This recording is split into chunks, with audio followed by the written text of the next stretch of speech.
Vâng, xin chào các bạn nhé. Hôm nay chúng ta cùng trở lại với bài học tiếng Rai.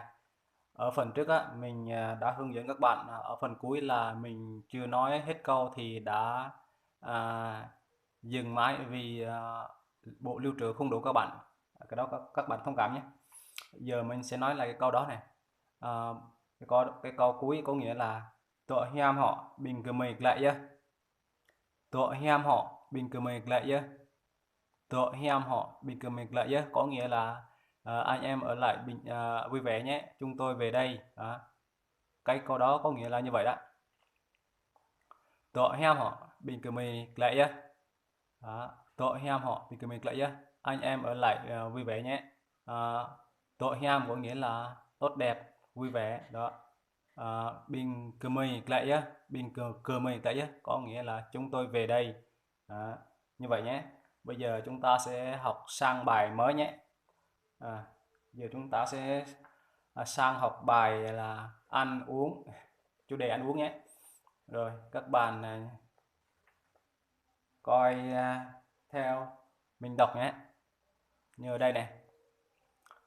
Ờ, cái câu 1 á. Họa xây. Họa xây. Ăn cơm. Câu 2. Bông nham. Bông nham. Bông nham. Ăn canh, ăn rau, vân vân các bạn.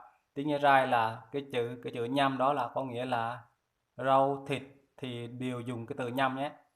Không không giới hạn, bất cứ cái rau gì, canh gì, rau canh mắm muối gì cũng đều là nhâm hết á. Dân tộc thì nói là nhâm, ví dụ như nhâm này.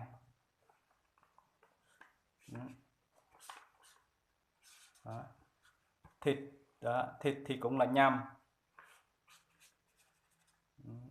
Nhâm, thịt thì cũng là nhâm này. Đó. Ví dụ như là rau cải hay là cái gì đó, rau này, rau cải, rồi bất cứ rau gì á thì cũng dân tộc cũng gọi là nhâm, một từ nhâm thôi nhé. Nhâm có nghĩa là thịt, rau. Ví dụ như là thịt heo á, thì nhâm, nhâm pui. Nhâm pui có nghĩa là thịt heo. Như là rau cải á, nhâm nhâm pui. Nhâm pui có nghĩa là rau cải. Ở bài trong này mình đã hướng dẫn rồi, chập nữa các bạn sẽ đọc và thấy thôi. Nhâm nhâm pui là thịt heo, nhâm pui có nghĩa là rau cải đó. Cái chữ nhâm này là à, dùng một từ thôi là nó hai ý nghĩa nhé. Đó. Rồi.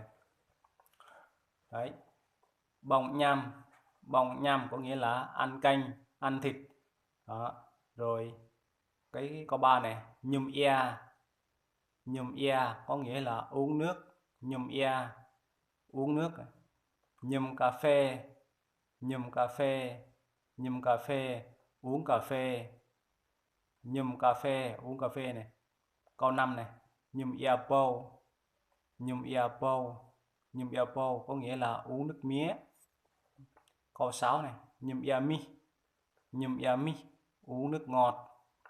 Câu 7, nhum ia che. Nhum ia che. Nhum ia che uống trà. Câu 8, nhum ia ơ. Nhum ia ơ. Nhum ia ơ uống nước lạnh. Câu 9, nhum ia ia. Nhum ia ia. Nhum ia ia uống nước nóng. Câu 10, nhum ia đun. Nhum ia đun. Nhum ia đun uống nước dừa. Đó, nước dừa đó các bạn. Rồi.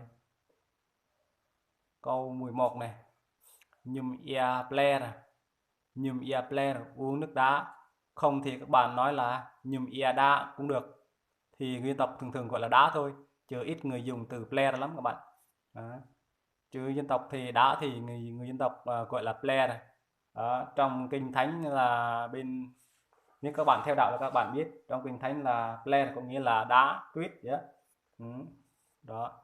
Rồi thì các bạn dùng là nhum ia đá cũng được, là uống nước đá. Rồi câu 12, bồng banh. Bồng banh. Bồng banh ăn bánh. Câu 13, bồng ghét. Bồng ghét. Bồng ghét ăn cái gì? Nhum ghét. nhum kết, uống gì? Hao bong bánh mình, hao bong bánh mình, ăn bánh không, ăn bánh không? Hao họa xe mình, hao họa xe mình, ăn cơm không? Hao nhum ia mình, hao nhum ia mình, uống nước không? Pa kian mình, pa kian mình, pa kian mình, đói không? Câu 19 này. Pa kian giờ, pa kian giờ, đói chưa? Rồi câu 20 này. Pa kian dơ, đói rồi. Câu 21 này. Pa kian ô, pa kian ô, pa kian ô, chưa đói. Rồi câu 22 này. Sợ say, sợ rơi say nắng, sợ rơi say nắng. Đó, sợ rơi say nắng. Cái câu này có nghĩa là nhờ người ta là múc cơm giùm bạn á, thì bạn nói là sợ rơi say nắng. Đó, sợ rơi say nắng. Lấy lấy cơm hộp với, hoặc là nhờ người ta múc cơm cho bạn ấy, thì bạn đang ăn cơm thì nhờ người ta lấy hộp cơm cho bạn thì nói là sợ rơi say nắng. Sợ rơi say nắng đó, vậy nhé. Rồi, sợ rơi say nắng. Rồi học tiếp. Câu 23. Câu 23 là các bạn blanket, blanket, blanket, blanket có nghĩa là mua gì hoặc là mua cái gì. Đó, khi người ta vô quán á, quán của bạn á, thì người ta đang xem, đang coi dòm ngó cái đó, cái gì đó, thì các bạn hỏi là blanket có nghĩa là mua cái gì. Đó, thì lúc đó người ta sẽ nói là mua cái gì đó, mua bánh, mua đồ gì đó. Rồi tiếp câu 24 này. Ple nhâm hạ, ple nhâm hạ, ple nhâm hạ, mua rau mua thịt hả? Đó, ple nhâm hạ, ple nhâm hạ. Đấy, mua rau mua thịt hả? Đó, hỏi người ta đó. Rồi câu 25 này. Ple bánh hạ, ple bánh hạ, ple bánh hạ, mua bánh hả? Rồi câu 26 này. Ple bánh kết, ple bánh kết, ple bánh kết, mua bánh gì? Đó, câu 27 này. Co ple nhầm pui, co ple nhầm pui, co ple nhầm pui. Câu 27 nhé. Co ple nhầm pui, tôi mua thịt heo. Rồi câu 28 này. Ple nhầm pui, ple nhầm pui, ple nhầm pui, ple nhầm pui, mua rau cải. Câu 29 này. Ple lúa hà sét, ple lúa hà sét, ple lúa hà sét, mua nhiều hay ít đó. Ple lúa hà sét. Rồi câu 30 này. Ple set đốt hạ, ple set đốt hạ, mua ít thôi hả? Ple set đốt hạ. Rồi câu 31 này. Câu 31 này. Ple lô đầy, ple lô đầy, ple lô đầy, ple lô đầy, mua nhiều vậy. Rồi câu 32 này. Mặc đầy hả, mặc đầy hả, sao đắt vậy? Mặc đầy hả, mặc đầy hả, sao đắt vậy? Đấy, cái câu 32 nhé. Mặc đầy hả, sao đắt vậy? Câu 33 này. Tôi để ý, tôi để ý, tôi để ý, tôi để ý, rẻ vậy. Đó, tôi để ý, tôi để ý, rẻ vậy. Rồi câu 34 này. Duyên sĩ dòm đây, duyên sĩ dòm đây, duyên sĩ dòm đây, duyên sĩ dòm đây. Cái câu này là thường là người dân tộc hay phàn nàn là nhà chủ quán nó bán đắt quá, mắc quá, thì thường họ nói là duyên sĩ mặc đây. Đó có nghĩa là người người kinh bán đắt quá, hoặc là nói chủ nhà đó đó là duyên, có nghĩa là người kinh đấy, thì người kinh bán đắt quá, hoặc là nói là người đó bán đắt quá, duyên sĩ mặc, duyên sĩ dòm đây. Đó. Rồi câu 35 này. Pi này túm lẹ, pi này túm lẹ, pi này túm lẹ, pi này túm lẹ. Câu 35 nhé. Pi này túm lẹ có nghĩa là hết chỗ này bao nhiêu. Đó, khi mà người ta mua rau, mua bánh, mua kem, mua đồ đó, thì người ta để một đống, người ta hỏi là hết chỗ này bao nhiêu, thì dân tộc thường nói là pi này túm lẹ. Đó, pi này túm lẹ, pi này túm lẹ, hết chỗ này bao nhiêu. Đó, hết chỗ này bao nhiêu. Đó. Rồi câu 36 này. Bớt béo vạ, bớt béo vạ, bớt béo vạ. Khi mà các bạn bán đắt quá đó, thì họ biểu các bạn là bớt dùm tí. Đó. Đó. Bớt béo vạ có nghĩa là bớt dùm tí đi. Đó. Đó. Bớt béo vạ, bớt béo vạ, bớt chấm tí đi. Rồi câu 37 này, pa có chán họ, pa có chán họ, pa có chán họ.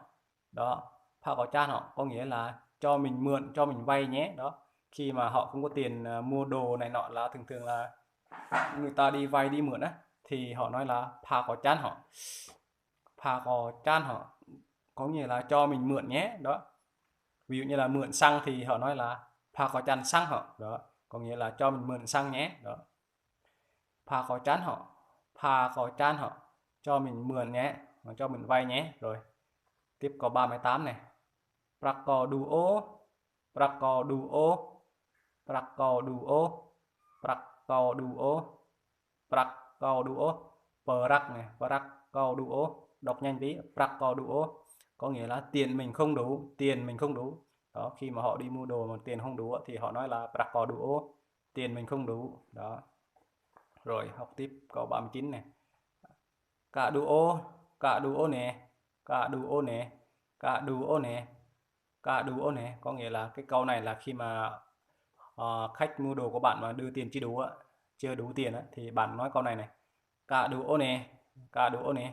Khi mà bạn thối tiền người ta không đủ thì người ta cũng cũng nói cái câu này luôn là cả duo nè. Đó, cái câu này là nói là chưa đủ nè. Đó, đó, chưa đủ nè. Đó, cả duo nè. Rồi câu 40 này, kênh kia chăng lá họ, kênh kia chăng lá họ, kênh kia chăng lá họ. Cái câu 40 nhé, kênh kia chăng lá họ, kênh kia chăng lá họ có nghĩa là mai mốt nhớ trả nhé. Đó, khi mà người ta mượn vay của bạn á, thì bạn nói người ta là mai mốt nhớ nhớ trả sớm nhé. Đó, nhớ trả nhé. Đó, rồi kênh kia chăng lá họ, kênh kia chăng lá họ, mai mốt nhớ trả nhé. Rồi câu 41 này, dự ô, dự ô, dự ô, dự ô. Cái câu này là cái câu phàn nàn có nghĩa là không phải đâu. Khi mà người ta nói không đúng hoặc là người ta lấy đồ không đúng thì bất cứ cái gì đó đó thì các bạn nói là không phải thì các bạn nói là dự ô có nghĩa là không phải. Rồi có 42 nhé,